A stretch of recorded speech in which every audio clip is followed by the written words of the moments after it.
po ang inyong lingkod, Attorney Reynante P. Sulit, abogado sa Pilipinas at isang registered migration agent sa Australia. Akin pong pinasasalamatan ang lahat ng ating mga kababayan na patuloy ang pag-like, subscribe, at pag-share ng ating mga videos sapagkat naaabot po natin ang ating mga kababayan sa iba't ibang dako ng mundo at lubos nilang nauunawaan ang Australian immigration na makatutulong sa kanilang paglipat sa Australia. Akin pong ipinapalaala sa akin pong mga kababayan na huwag karakarahang gagawing immigration advice ang anuman na natutunan dito sa ating talakayan sapagkat maaaring ang kasalukuyang aplikasyon ninyo o ang mga aplikasyong gagawin pa ay kakaiba sa ating tinalakay. Mangyaring ako ay inyong kontakin upang kayo ay aking lubos na matulungan at mabigyan ng akmang immigration advice. Ngayong araw na ito ay pag-usapan natin ang outcomes-based assessment. Matagal-tagal na rin ito na ongoing sa Australia. Simula noong March 2020, natatandaan ko panahon ito ng pandemic at ang RPS Migration ang isa sa mga nangungunang migration agencies sa Australia ang talagang nagbibigay ng mga impormasyon ukol dito sa outcomes-based assessment.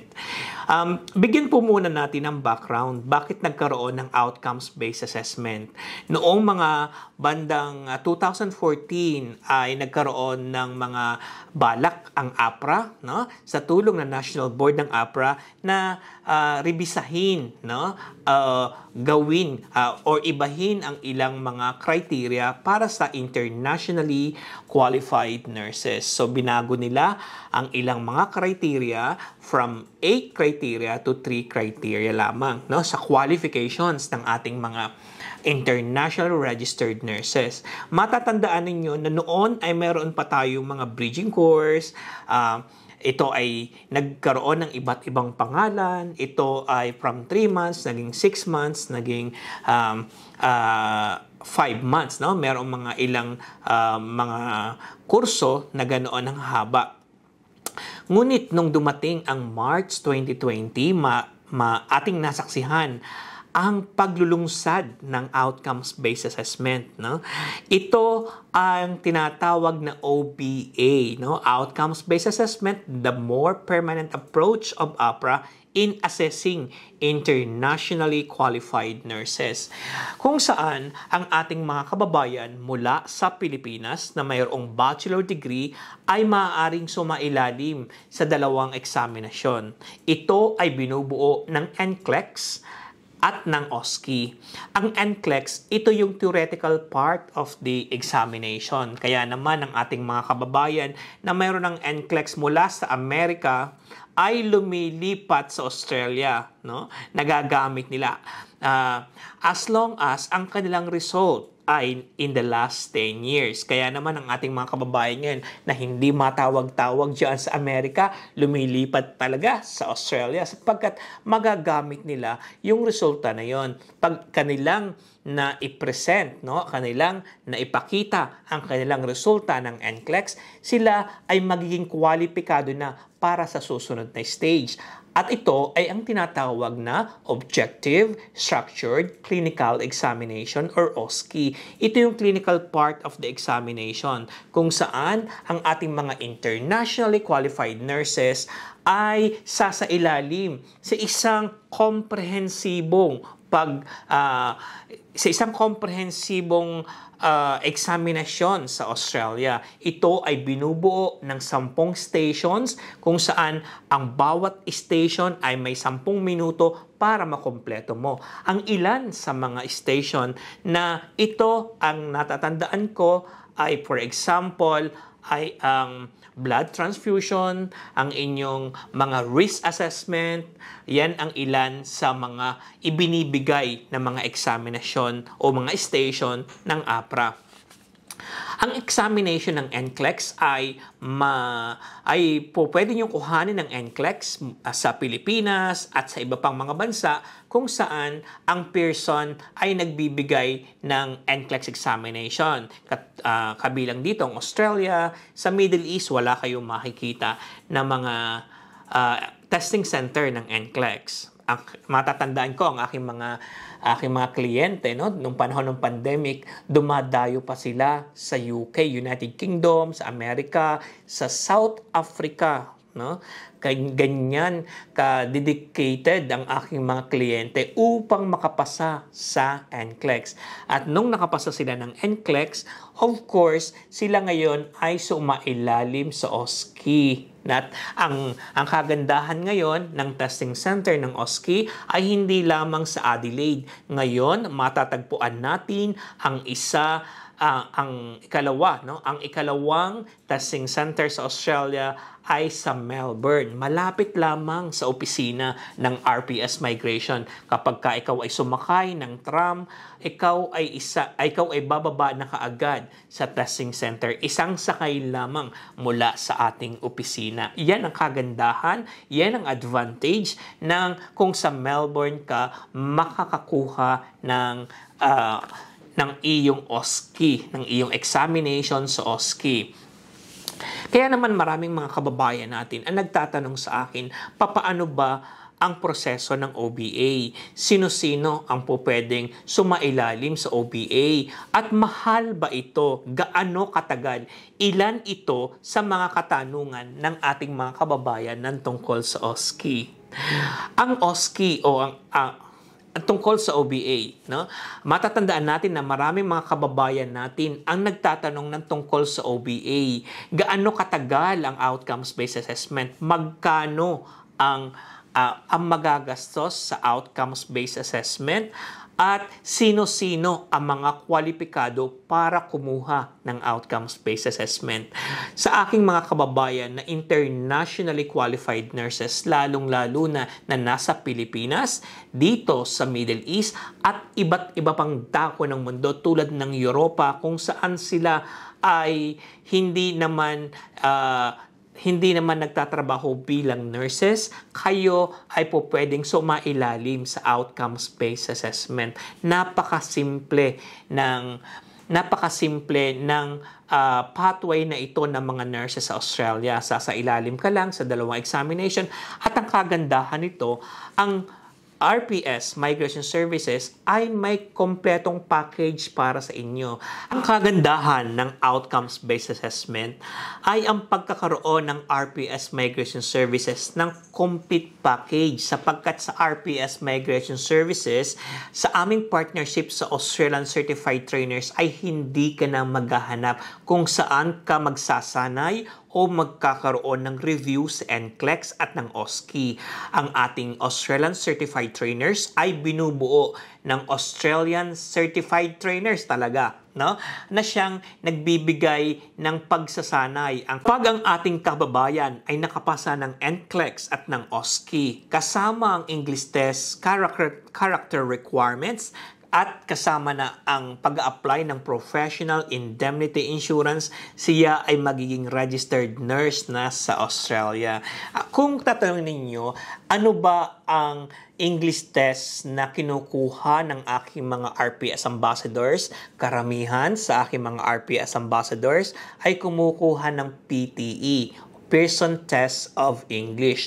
At ito ay kinukuha kapag sila ay nakapasa na ng OSCE para hindi siya mag-expire. Matatandaan natin na ang expiry ng English test for purposes of registration is 2 years and for purposes of migration is 3 years. Napakaganda. Napakaganda rin ng Pearson Test of English. Ito ay amin ang in-institutionalize sa aming mga programa sapagkat very strategic. ang Pearson Test of English. So, papaano ka magsisimula ng OBA? No? Paano ka magsisimula ng OBA? Kinakailangan mo lang ay gumawa ng self-check ng portal, no? At gumawa ng self-check sa APRA, at pagkatapos nito, isubmit mo ang mga documents na kinakailangan at bayaran ang assessment ng APRA. Pagkatapos ng 10 araw, marireceive mo na ang iyong letter of eligibility na magagamit mo sa pag-apply ng ATT para sa NCLEX.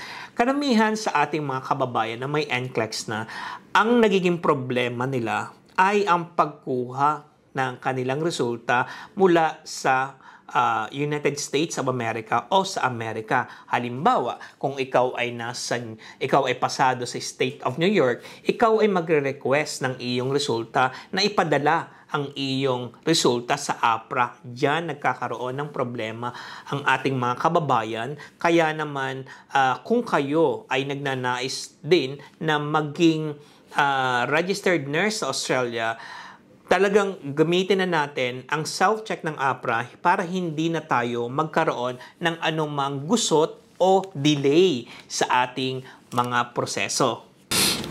Pagkatapos maaprubahan ng inyong authority to test o ang inyong ATT, kayo ngayon ay po pwede nang mag-book ng inyong NCLEX. Kung kailan kayo po pwedeng umuwi ng Pilipinas o pumunta sa Australia upang kumuha ng NCLEX. Matatandaan ko ang ating mga kababayan, ang ating mga kliyente na kumukuha ng NCLEX, talaga daw lumalabas na ang kanilang puso sa kanilang rib cage sa kaba, sapagkat kapag hindi pa tumitigil yung kanilang numbers ay talaga namang kinakabahan sila. Matatandaan ko ang sabi ng aking mga nurses, pag tumigil ito sa 80, sa number 80, pasado ka na, no? So ganun pala ang NCLEX, na kung paano siya kinukuha ng ating mga kapatid na mga nurses. Ngayon naman, kung halimbawa naman, ikaw ay hindi nakapasa ng NCLEX, kumuha ka lang muli, no? Sapagkat hindi naman ipinagbabawal ang pagkuha muli ng NCLEX. Ang ating mga kababayan ay talagang minsan hindi nakukuha sa first time, hindi nakukuha sa unang take, kaya naman po pwede kang kumuha muli as long as your ATT is valid. Kaya naman ang ating mga kababayan na nagnanais matulungan ng RPS Migration ay sanay na sanay, no? Expert na diyan sa mga ganyan, sapagkat marami mga kababayan natin ang lumalapit upang ang kanilang ATT ay i-extend, at pagkatapos nun, in-engage si RPS at nagkaroon ng review sa ACT, at sila ngayon ay nakapasa at sumasa ilalim na sa OSCE. Nang ipinalabas ng Australian Certified Trainers ngayong araw na ito, sapagkat mayroon silang OSCE battery test. Ang Australian Certified Trainers ay mayroong organized na training. Nagsisimula ito sa online habang naghihintay ang ating mga kababayan ng kanilang schedule ng OSCE, at habang pinaprocess namin ang kanilang visa papuntang Australia. Ngayon, habang sila ang online training at nagkaroon na sila ng visa sa Australia at alam nila ang kanilang schedule, lilipad na sila sa Australia at sasailalim sa most intensive OSCE training in Australia.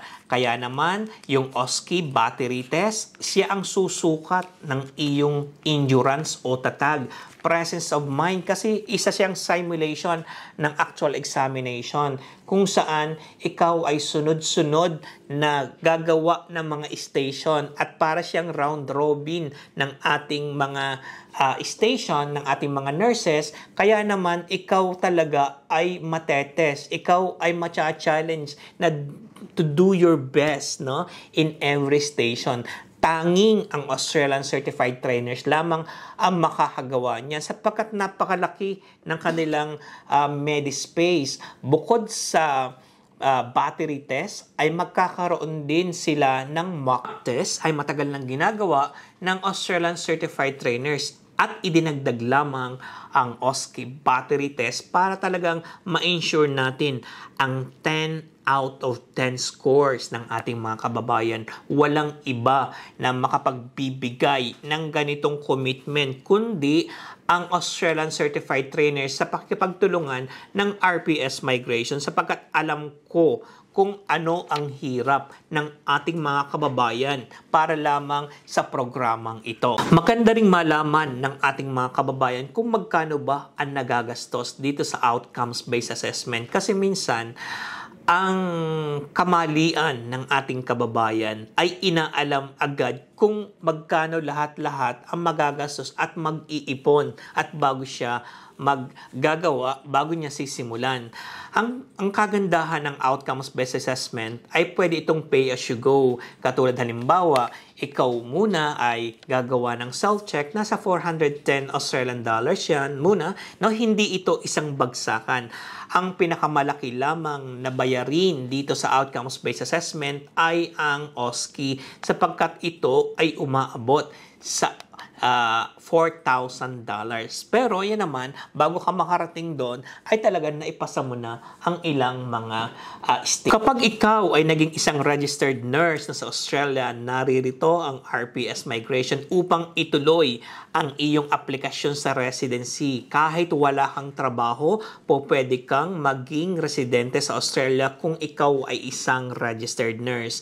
At kung halimbawa naman, tulad ng aming mga kliyente, sila ay nag-a-apply ng sponsorship, sila ay nag-a-apply ng trabaho at lumilipad na sila sa Australia at doon na nila hinihintay ang residency. Kumikita na sila habang sila ay naghihintay ng residency. Kung halimbawa naman kapos ang inyong budget, ikaw lang muna ang sumama sa working visa at doon mo na hintayin ang iyong permanent residency at doon mo na rin isama ang iyong pamilya. Mapapansin ninyo sa aming mga pages ang mga congratulatory ads sa ating mga nurses, sapagkat ang ating mga nurses ay naroon na sa Australia at doon na naghihintay ng kanilang residency. Walang ibang migration agency ang may complete package ng tulad ng sa RPS Migration. Binubuo ang aking job ready program ng 4 na stages. Simula hanggang ikaw ay maging residente sa Australia, kasama na ang registration. Kaya naman nagagawa namin ito sapagkat ang aming mga staff ay talagang committed at mayroon tayong mga opisina sa iba't ibang dako ng mundo. Kaya naman bago natin bitawan ang ating isang nurse na mula sa Middle East o mula sa Pilipinas o kahit saan pang dako ng mundo, siya ay residente hanggat hindi siya bumibitaw sa programang ito.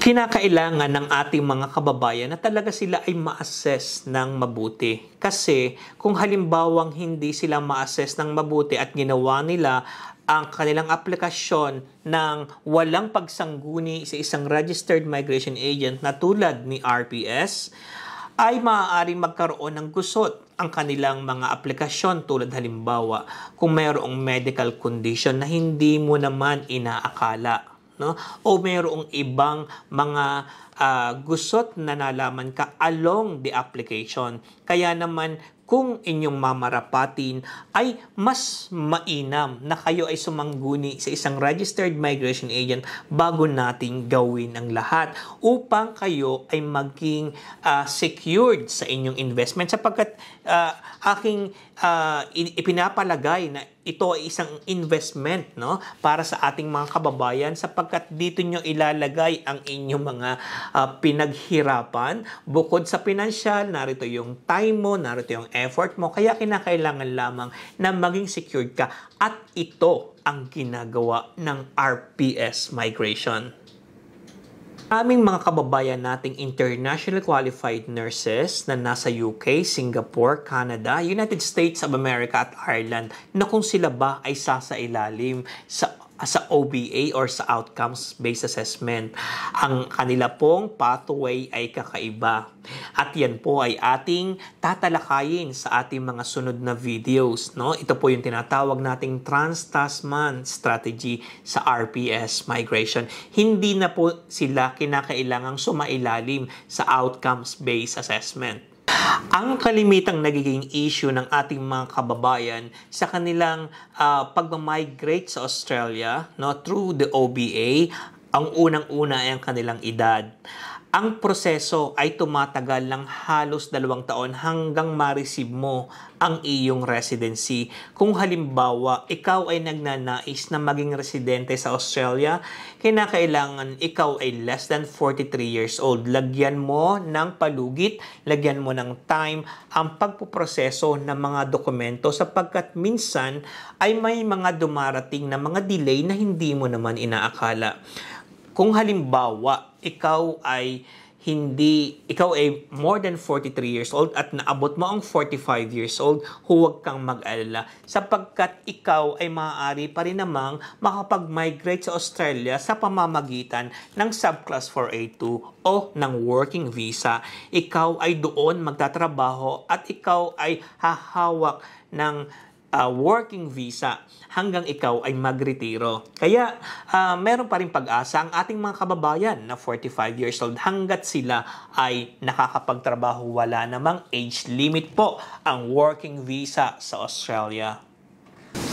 Kung itatanong nyo rin sa akin ang mga medical condition na po pwedeng maging balakid sa inyong mga aplikasyon, kung halimbawa ang isa sa mga aplikante ay mayroong isang medical condition that will attract significant cost, no, for the government, na gagastos ang gobyerno ng Australia ng significant cost, at ito ay magiging unfair para sa isang permanent resident or Australian, yan po ay hindi naaprubahan. Tulad halimbawa, kung may autism ang isa sa ating mga anak, o mayroong medical condition sa heart, yung mga ganun. So, kinakailangan po talagang ma-assess ng mabuti. Kung halimbawa naman po kayo ay nakapagdesisyon na gawin ang outcomes-based assessment, ang amin pong mga opisina sa RPS Migration ay handa upang kayo ay pagsilbihan. Tatandaan po natin na ang RPS Migration ay merong isang complete package para sa ating mga kababayan at tumutulong din sa ating mga kababayan upang makamit nila ang kanilang residency sa Australia. Ang ating pong mga opisina ay matatagpuan sa Pilipinas mula sa Manila hanggang sa Baguio, Batangas, Zamboanga, Davao. At dito naman po sa United Arab Emirates, narito po ang RPS Dubai sa Al Musa Tower 2, Level 30 Diamond Sky. At doon naman po sa atin sa Singapore, meron din po tayo, matatagpuan din po ang RPS Singapore. At of course sa Australia, mangyaring kami po ay inyong bigyan ng message o kami po ay i-WhatsApp sa +61 415 831 158 upang kayo po ay amin pong ma-assess at matulungan. Right away po, meron po kaming assessment form na ibibigay sa inyo. Kaya naman po, naririto po ang inyong lingkod, Attorney Reynan Tepi Sulit, abogado sa Pilipinas at isang registered migration agent sa Australia na may numerong 1382407 na handang tumulong sa inyo. Kay RPS, sulit ang visa mo.